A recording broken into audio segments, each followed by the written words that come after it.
Pemirsa, terima kasih Anda masih menyaksikan Gapai Kemuliaan dalam episode Ustadz Menjawab. Ahilman, kita lanjutkan ke pembahasan berikutnya. Ada pertanyaan dari Ibu Santi di Purwokerto, kita bacakan. Ahilman, apa yang harus kita lakukan jika terus-menerus dihina dan direndahkan oleh orang yang merasa dirinya kaya dan selalu bersikap sombong? Silakan Ahilman. Iya, sebenarnya jadi gemes deh bacanya juga.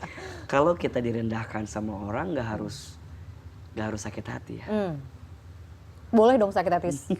Manusiawi, kadang-kadang kan aduh gitu. Tapi kan ketika kamu direndahkan oleh manusia, boleh jadi kamu dimuliakan oleh Allah Subhanahu wa taala. Makanya apa sih sikap terbaik kalau kita disakiti sama orang? Ya 3 aja. Maafkan, doakan, ikhlaskan. Apa? Maafkan, doakan, ikhlaskan.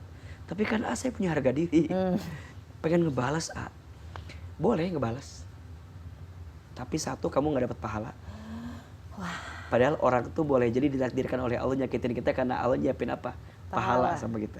Aduh, berarti kalau kita memilih untuk membalas, boleh tapi kehilangan pahala. Aduh. Yang kedua syaratnya adalah boleh membalas tapi dengan syarat yang kamu balas ke dia itu harus sama dengan cara dia menyakiti kita. Cuman pertanyaannya apakah nafsu dan setan ridho kita membalas sama? Enggak. Pasti nafsu maunya gimana? Pembalasan lebih kecil. Lebih besar dong, balasnya masa lebih kecil kan? Iya, biasanya kan gitu, ego ya. Ego. Nah itu ujungnya tadi kita dapat kesempatan pahala, malah kita ngebalas jadi tambah dosa. Potensinya dosanya jadi lebih kita besar. lebih besar. Jadi ya udah maafin. Yang kedua doakan. Doa tuh artinya kita jangan merasa gini ya, kalau kita maafin tuh orang enak banget ya. Enggak loh. Jadi maafin orang tuh bukan buat dia, buat kita. Buat kita, ya. Iya. Jadi maafin orang tuh bukan buat dia, tapi buat kita. Karena orang yang sedang memaafkan tuh Allah berikan banyak kemuliaan buat dirinya. Makin kamu disakiti, Allah gugurkan dosamu. Makin kamu dihina, Allah muliakan hidupmu. Jadi sebenarnya apa sih yang kamu khawatirkan dengan hidup ini? Mah enak ngomong kayak gitu. Nyatanya gak semudah itu. Makanya kita kasih tahu. Kan makanya kita ngingetin terus gitu ya. Makanya ya doa sama Allah biar Allah lembutin hati kita. Dan lembutin hati orang itu kan gitu. Ya Allah, jika yang dia hina kepadaku benar, maafkan aku. Jika yang dia hina kepadaku salah, maafkan dia. Gimana bisa gitu ya? Karena kalau kita balas dengan kesombongan. Nah makanya ada istilah, boleh gak sih sombong sama orang sombong? Iya. Ya udahlah, kan sombong orangnya. Nah pertanyaannya, sombong kepada orang sombong itu apakah kita pantas sombong apa enggak gitu? Langsung ciut, enggak. Iya, jadi akhirnya kita tuh lebih mengedepankan apa yang kita mau daripada apa yang Allah mau. Padahal Allah mau saat hatimu disakiti itu Allah sedang nyiapin pahala memaafkan. Baru nanti yang ketiga ikhlaskan. Ya udah serahin ke Allah. Dan Allah juga Maha Pembalas yang terbaik. Betul. Tapi ingat ya, jangan cara mandang jangan gini, berarti Allah akan balas lebih buruk, bukan gitu. Jadi cara Allah membalas itu adalah mungkin kamu nggak akan tahu urusan dia dibalas atau tidak. Yang jelas yang kamu pahami adalah Allah akan kasih kebahagiaan sama hatimu ketika hatimu bisa memaafkan orang yang menyakitimu. Babnya di situ. Mungkin Allah tidak menghancurkan orang itu enggak. Tapi Allah ngasih kebahagiaan ke kita. Sebagai bonus daripada kebaikan kita memaafkan orang lain. Dan urusan bagaimana cara Allah membalasnya itu bukan urusan kita. Bukan urusan kita. Dan Allah itu tadi ya, akhirnya maksudnya kembali lagi pada hakikat bahwa kalau kita menanam kebaikan, maka kita akan menuai kebaikan. Betul. Begitu juga sebaliknya, kalau kita menzolimi orang lain, ya akan ada cara Allah untuk ngasih pelajaran ke kita. Betul. Gitu kan sebenarnya. Sekarang begini, saya mau tanya. Kalau ada orang yang menghina kita, sebenarnya antara hinaan dia ke kita dengan kita yang sebenarnya lebih hina mana?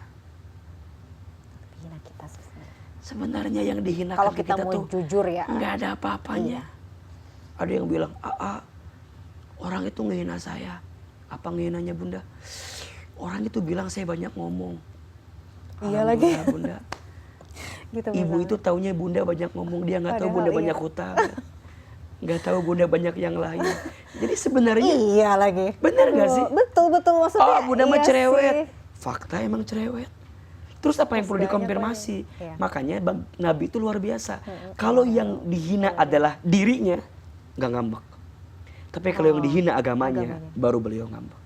Jadi baru Rasul beliau pun tuh nggak baperan ya terhadap diri sendiri itu enggak. Ada yang bilang gini, ya tapi itu Nabi, kita bukan. Pasti ada alasan terus kita mah. Iya kalau nyari salahnya pasti ada ya. Kita dikasih ilmu nih biar bisa lembut hati. Maafkan, doakan, ikhlaskan.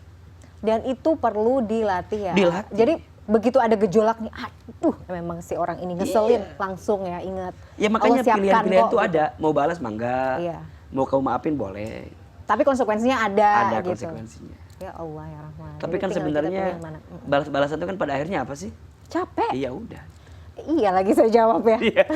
Cuman memang itu hanya apa ya, memberikan kepuasan sesaat. Tapi pada akhirnya tuh kadang-kadang. Kadang loh. Malah nyesel loh. Betul, betul. Kadang kayak aduh ngapain. Apalagi kalau ya? yang kita lakukan lebih zolim gitu. Iya. Ya Allah kenapa saya berbuat itu ya? Pada akhirnya gitu kan. Atau ujung-ujungnya misalnya kenapa kita ngeladenin orang yang kayak gini ya? Betul. Berarti kan kita levelnya sama gitu kan? Betul, betul. Makanya kalau ada orang yang membicarakanmu di belakangmu berarti kamu tandanya lebih terdepan dibanding dia. Oh, semakin di depan. Kalau ada orang yang apa ya mengoyak-ngoyak kamu berarti kamu emang pantas untuk disentuh gitu. Kan rumput mah nggak mungkin di apa-apa tapi pohon yang tinggi ya kan bak digoyang. Tapi akhirnya kembali lagi pada kenapa seseorang itu Allah kirimkan untuk itu ya menjadi ujian kita ya.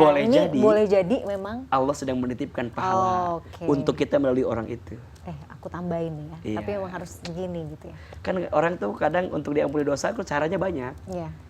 Ya kan, misalnya Allah tahu Bamila sholatnya nggak khusyuk, Allah tahu Bamila infak sedekahnya kurang, Allah tahu Bamila baca Qur'annya masih belum bagus gitu. Maka Allah kirimin orang yang nyakitin Bamila gitu. Oh mungkin lewat dia kali Bamila dapat kesempurnaan dalam pahala ini. Jadi segala sesuatu itu dipandangnya dari sudut pandang yang positif. Iya ya? dong, betul. Makanya gitu. Harus jalan masuk surga tuh begitu luas gitu. Nah ada loh seorang istri yang dalam tanda kutip ya biasa-biasa aja lah gitu ya. Tapi kemudian Allah tempatkan di PPIV yang luar biasa surganya. Ternyata dia sabar melayani suaminya selama ini. Masya Allah, itu loh. Jadi jalan surga tuh banyak. Dan kita tuh mungkin nggak sadar. Betul. Hal-hal yang misalnya sepele, aduh tapi ngeselin gitu tuh sebenarnya cara Allah untuk nambahin saldo pahala kita ya. Makanya sabar tuh adalah pintu ninja ke surga yang paling cepat gitu. Jalan ninja. Iya. Salamun alaikum bima sabartum. Selamat untukmu yang sabar. Makanya orang yang ditempa dengan ujian dan dia sabar tuh itu tuh jalan ninja untuk bisa mendapatkan surganya Allah. Makanya selalu diingetin terus. Jadi jangan bosan ya pemirsa kalau diingetin selalu sabar syukur karena memang itu jalan ninja ya. Jalan terbaik. Jalan terbaik. Jalan cepat. Menarik sekali Ahilman, tapi kita harus jeda dulu. Di segmen berikutnya pemirsa kita akan bahas pertanyaan dari pemirsa Gapai Kemuliaan. Kita bacakan dulu ya. Bagaimana cara menasehati yang paling baik agar seorang anak mau mendirikan sholat 5 waktu.